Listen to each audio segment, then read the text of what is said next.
everybody, and welcome to The Garage. I'm Jeremy Cordeaux. Welcome to the Court of Public Opinion. Peter Clayton's behind the camera. I'm Jeremy Cordeaux. A little bit later on, I don't know where we're going to put it in, Pete, but I was sent Les, in fact, sent it to me, who joins us, Les Elicus, who joins us around the dining room table on a Friday morning. He sent this to me from, I think he is an imam, Islamic gentleman who has some fairly profound things to say about the world of Islam and the way in which the world is treating Islam. And he points to some of the dangers in the behavior of the Western world. You put that in, Pete, wherever you think you should. Well, you can either put it here or at the end. Let's put it in at the end. Okay. Access to fertility treatments. Now, I've never known quite how to take that, how to treat that. I've always assumed that if God meant me to have a child, I'd have a child. If he, for some reason, decided that I wasn't to procreate, I wouldn't. Well, access to fertility treatment, which can be very expensive, is going to be made available to everyone, even if it's impossible. Meaning, LGBTIQ couples, regardless of cost or possible success,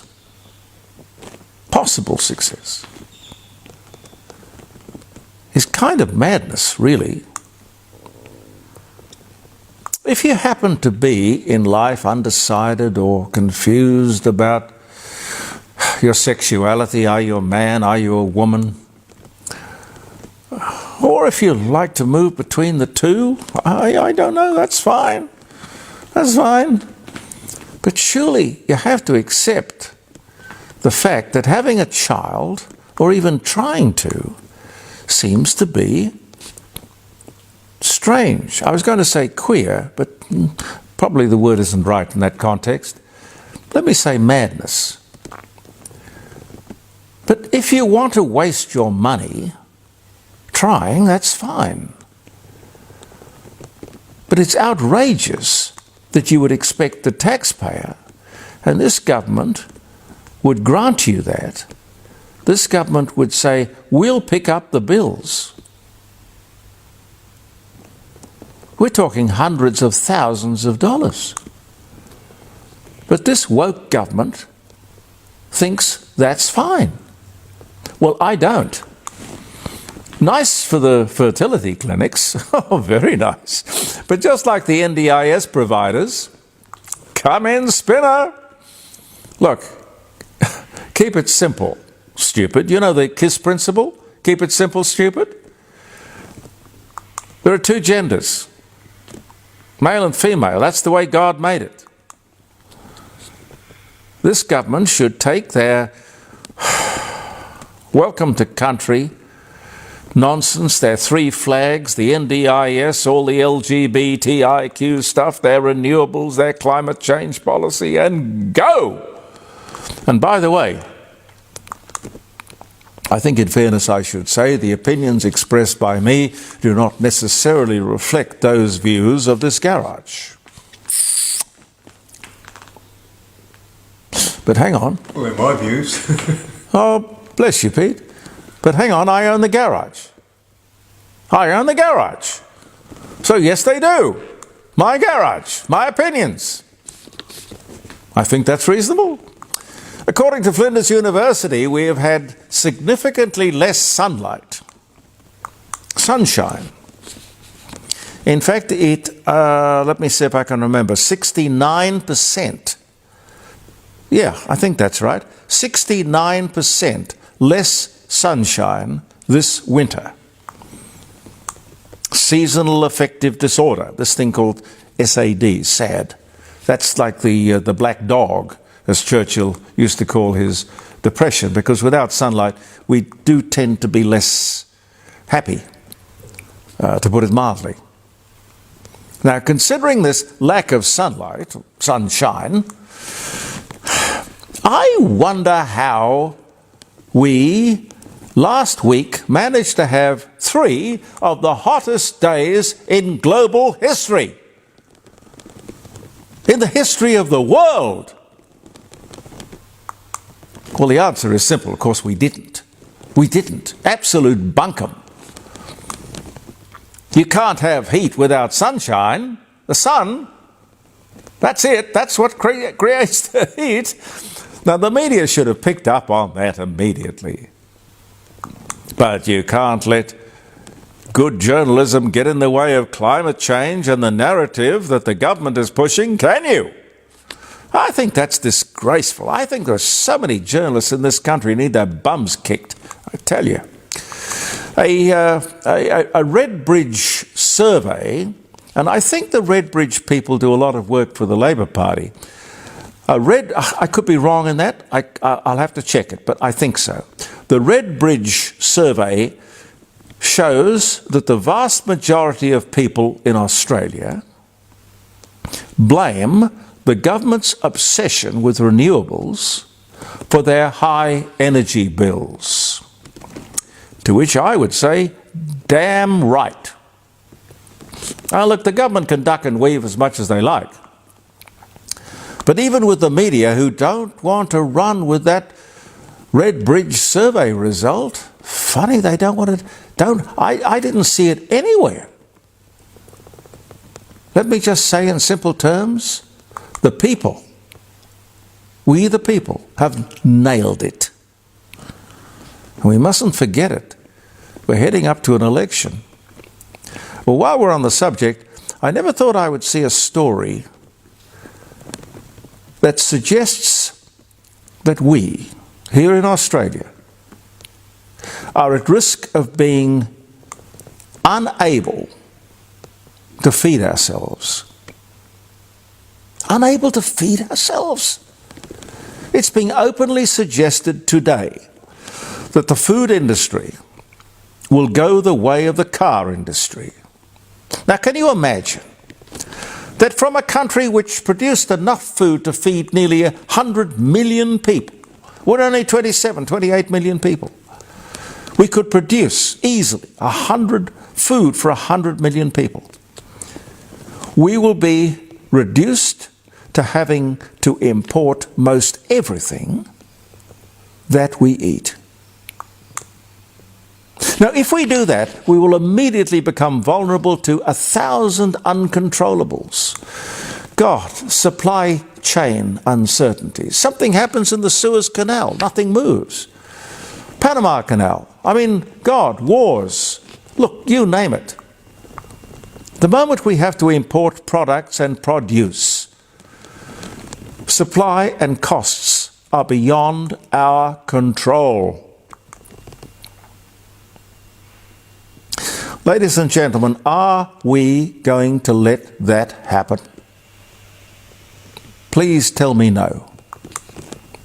We are being told by the big players, SPC, which I think was formerly SPC Ardmona, very big players from Shepparton in Victoria, Cadbury's from Tasmania. A huge commitment these people have to Australia.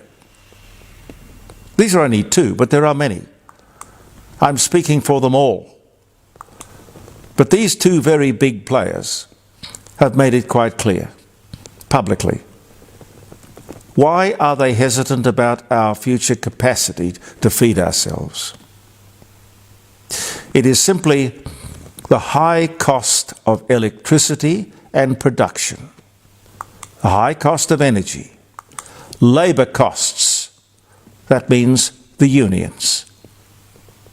Same thing applied to Holden's, same thing applied to the entire automobile industry. They killed it. Government regulation, they also cited as a huge problem.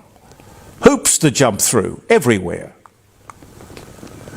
That's causing food producers to halt investment in Australia. and rethink their future investment and where they could in the world be doing it better. And believe me, these guys are so big they can do it anywhere. Again, like the loss of the car industry, it is the government that is to blame, driven by their obsession with renewables and red tape. This government is putting our food security. Now think about it. Our government is putting food security at risk. It's a fundamental. But no, not for them. No. It's Aboriginals.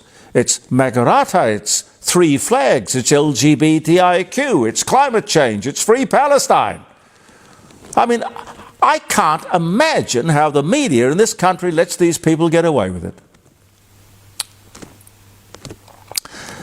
And while I'm ranting and raving, why, if you call in the law and investigate the CFMEU for criminal involvement, why, when the minister, Bill Shorten himself, stands up, publicly announces that the NDIS is in the hands of criminals, there's no inquiry, there's no Royal Commission, there's no police investigation? No. Why not? Huh. Oh, it's only public money. What the hell? Isn't it weird? I do hope you agree with some of this, and if you don't, please call me on Friday. The Commonwealth is spending taxpayers' money to remind us to seek permission. Yeah, television ads. Have you seen them, Pete? I'm not sure what you're talking about. Well, television ads to seek permission. Can I hold your hand? No, I haven't seen. Can I kiss you? I mean, not you, Pete. I like you, but not that much. But, you know, seek permission.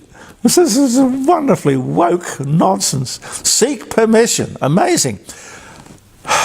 Who is this expensive advertising campaign aimed at? Do they really think that the brutes who rape and brutalise people will be influenced by an advertising campaign on television? Do they think that it will change these people's behaviour? No, I don't think they do. No. You see, what happens in the public service is you got an advertising budget, government advertising budget, and if you don't spend it all, you'll lose it. So they've got to come up with these crazy ideas to spend taxpayers' dollars on while they are, the government, crying crocodile tears about the cost of living.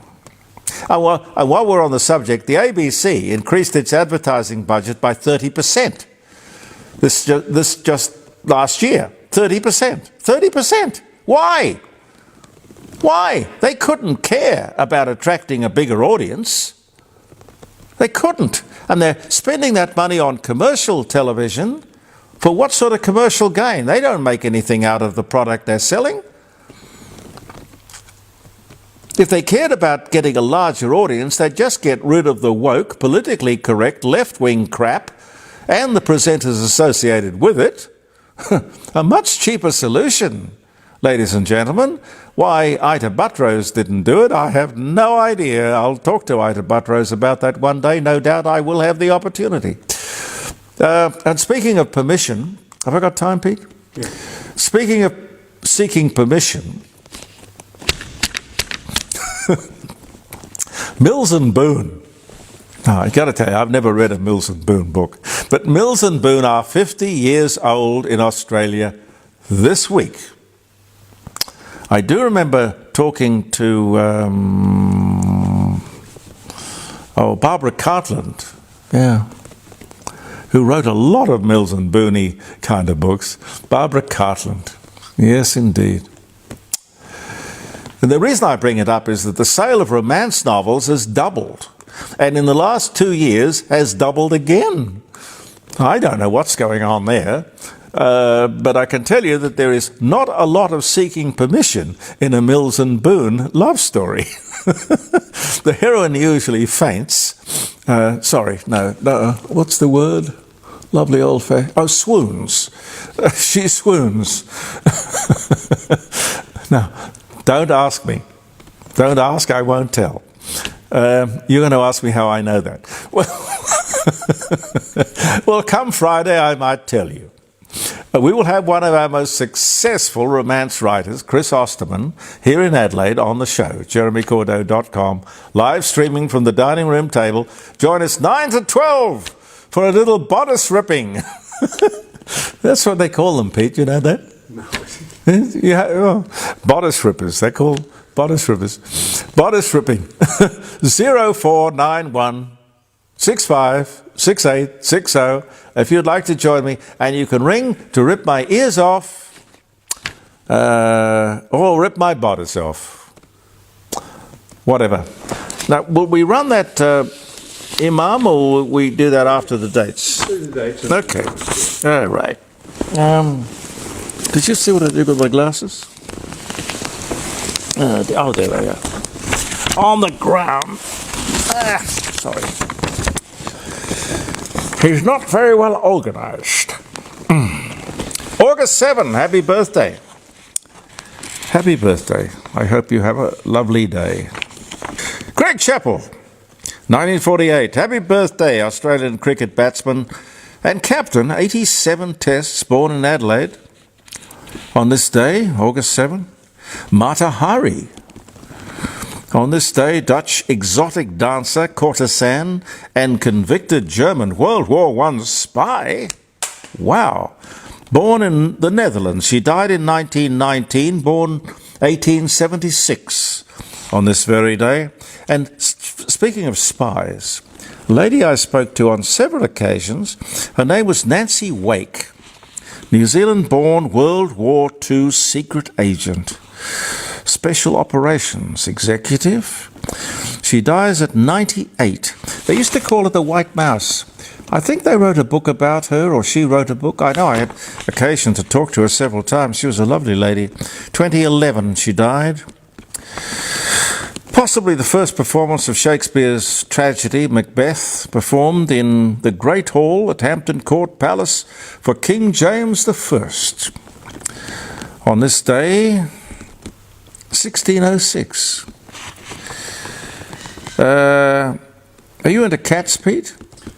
Yeah, I like cats. Oh, cats. As long as they're inside, not outside. Yeah, 1970, 19 kittens. A world record for a domestic cat litter. Whoa. Born to a 4-year-old Burmese cat in Oxfordshire. Could you imagine? I don't know how many nipples a cat has, but 19. She'd never get away. Can you imagine? I know motherhood is a wonderful... people take to it. 19. Hungry. I don't want to even think about it. David Duchovny, American actor, X-Files, born in New York in 1960. Francis Drake, his fleet returns to Plymouth after a year spent raiding Spanish treasure on this day in 1573. Diamond workers went on strike in Amsterdam on this day in 1900. I don't know why that's memorable. They should have been on a fairly good wicket, or they should have been... anyway, it doesn't matter. The first American offensive in Pacific, World War II, Guadalcanal in the Solomon Islands, which was really one of the great turning points of World War II, I might tell you, this day in 1942. Guadalcanal. Oliver Hardy, American comedian, Laurel and Hardy. He dies at only 65. Stan Laurel and Oliver Hardy. I wonder how they worked out who got top billing. Anyway, it was this day in 1957, Roger Bannister beats Australian John Landy in the mile at the Empire Games in Vancouver. 1954, for the first time, two men run sub 4-minute mile races in the same race. And one more, British keyboard player, songwriter, Christine McVie, joins the rock band Fleetwood Mac on this day in 1970. Anyway, that's the podcast for the week, ladies and gentlemen. I hope you enjoyed the show from the garage.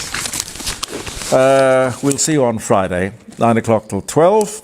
I'm Jeremy Cordeaux. We'll be back next Tuesday and Wednesday. We record on a Monday, but Tuesday and Wednesday, podcasting and Facebooking. Believe in yourself, and from the court of public opinion, thank you for viewing. Bye for now. Every house produces garbage. We buy stuff, we import stuff, we use them, we have garbage. At the end of the week, we put the garbage in the garbage bin, we take the garbage bin outside, the government or council takes the garbage and takes it away from my house and your house and society. Why? Because if the garbage stays in the home, it creates illness and bacteria and diseases. Society also has garbage. You have murderers, criminals, and then you have filthy garbage ideology, where someone says, you're a woman, you should stay at home. Or someone says, you're a woman, you need to cover, your whole body is a private part, right? You need to cover up. Or someone says, this guy's a Jew, this guy's a Christian, they need to be, dealt with. This ideology is a filthy ideology. It cannot be respected. Funny enough, the IRGC cannot operate in Saudi Arabia. Their supporters cannot have bank accounts in the UAE. The other extremist groups, like the Muslim Brotherhood, who are friends with the IRGC and Hezbollah people, they cannot operate in Bahrain, in Oman. These are Muslim countries. Where do they operate? In London, in France, in Washington, D.C., in Australia, in Canada, Toronto. They operate here. They have bank accounts. They register charity. Right. So Macron, the president of France, recently said, the Islamic world is in a crisis. In my opinion, yeah, we do have problems. We do have Boko Haram, we have Al-Qaeda, we have Taliban. We have problems, but the broader picture, Islam is very successful, it's growing very fast. And we're doing really well. Dubai is not in a crisis. Abu Dhabi, the UAE, Bahrain, Oman, Kuwait, there's no crisis there. The Muslim countries are doing good there. Only some places there's a problem. I say, no, you are in a crisis. You went to the Muslim countries and you imported the garbage that the Muslim countries wanted to put in prison or isolate away from society. You went and you imported them. Why? For cheap labor. But these Islamist extremists, they don't want to work. They want free welfare. They want to marry French women, blonde hair, blue eyes. They don't have time to work. So look at Poland. They don't complain from Islamic extremism, not a single terrorist attack in Poland. The moment they sense there's a problem, they crack down on it. Polish policy, beautiful. The French, no, come. When they come, they use the resources. They go to Washington, D.C., and they sit in Congress. They support the Iranian regime. They go against the sanctions in Congress, right, with their hijab. Why? Because the ideology is filth to begin with. When you import that, or you allow it in, or you amplify it, or you glorify it in any way, you make your bed, sleep in it. So that is also a problem of the West. The question is, Tina, did the extremists become stronger or the West become weaker? I say it's both.